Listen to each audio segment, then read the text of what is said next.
Mon travail se déploie à travers le dessin, la photographie, la sculpture, le film. Et je puise mon inspiration dans l'observation de la nature, du ciel particulièrement. J'essaye de rendre plus familier peut-être ce grand vertige qu'on peut ressentir face à l'univers. Ce qui m'a frappée et beaucoup inspirée au domaine des étangs, c'est le soin qui est vraiment porté à chaque détail. Une très grande beauté, une très grande harmonie se dégage de cet endroit.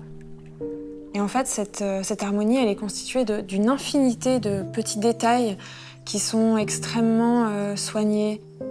On sent que chaque chose a été choisie et faite avec beaucoup de passion, d'amour, de patience.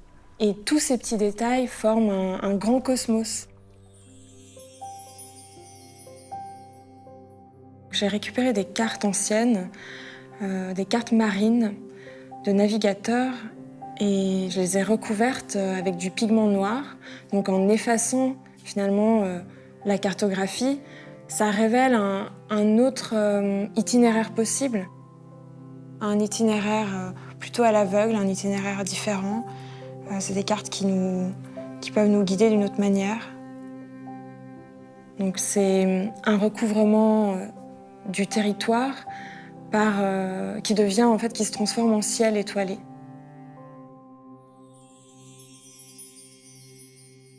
Blackout Book, c'est un livre d'histoire de l'art des années 50. Donc encore un objet plutôt obsolète qui a été remisé sur l'étagère et que j'ai eu envie de transformer. Je lui ai un peu jeté un sort, parce que j'ai arraché toutes les images une par une. Donc j'ai fait disparaître les chefs-d'œuvre de la Renaissance et à la place, j'ai dessiné des ciels étoilés. Du coup, en fait, ce qui se passe, c'est qu'on lit la légende des œuvres plutôt qu'on regarde les images, et ça convoque notre mémoire. C'était une façon de rassembler en fait, toute cette histoire de l'art sous un même ciel. D'ailleurs, ce sont tous des artistes disparus, donc c'est aussi une réflexion sur la disparition des artistes, des œuvres, sur le temps qui passe. Anomalia, c'est parti de la découverte d'un atlas d'astronomie où on voit toutes les étoiles et leur magnitude. Donc les étoiles sont multicolores, c'est plein de petits points multicolores. Quand j'ai découvert ces pages, j'étais complètement fascinée par ce document. Mais je voulais pas ajouter d'informations. Donc j'ai plutôt essayé d'en retirer. Donc j'ai créé des sortes d'espaces, de parties manquantes en dessinant des trous noirs à la surface de ces cartes. Et l'idée, c'est que ces trous noirs, finalement, matérialisent un peu tout ce qui nous échappe à propos du ciel, tout ce qu'on ne sait pas, tout ce qui reste inexpliqué.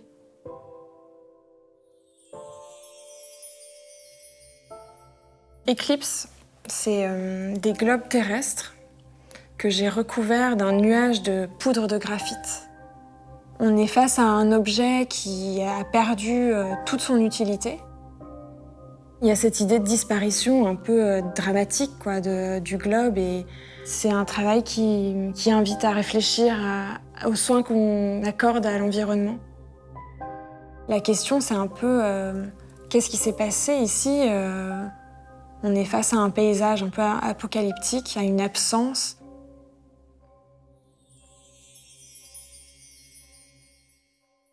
J'ai réuni 2 atlas des nuages identiques. C'est 2 exemplaires du même atlas des nuages, datant des années 50. C'est un atlas qui a été réalisé par un astronome tchèque qui s'appelle Antonín Begvar, qui avait son propre observatoire et qui avait décidé d'archiver toutes les formes de nuages possibles. Donc il passait des heures à photographier tous les nuages depuis sa coupole. Ça m'a beaucoup inspirée, donc j'ai eu envie de rendre hommage un peu à son travail.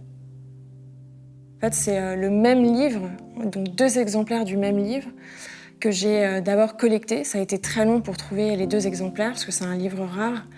Et ensuite, j'ai découpé toutes les pages et je les ai assemblées avec leurs pages jumelles. Donc ça crée une sorte de symétrie avec ces nuages, symétrie qui n'existe pas dans la nature. Donc on est troublé par tout d'un coup un paysage qui paraît un peu surnaturel. Et puis, il y a cette idée de 2 éléments qui se rencontrent, Atlas, c'est un jeu de mots sur l'Atlas, et Atlas qui veut dire enfin en anglais, donc c'est comme si ces deux nuages se retrouvaient enfin.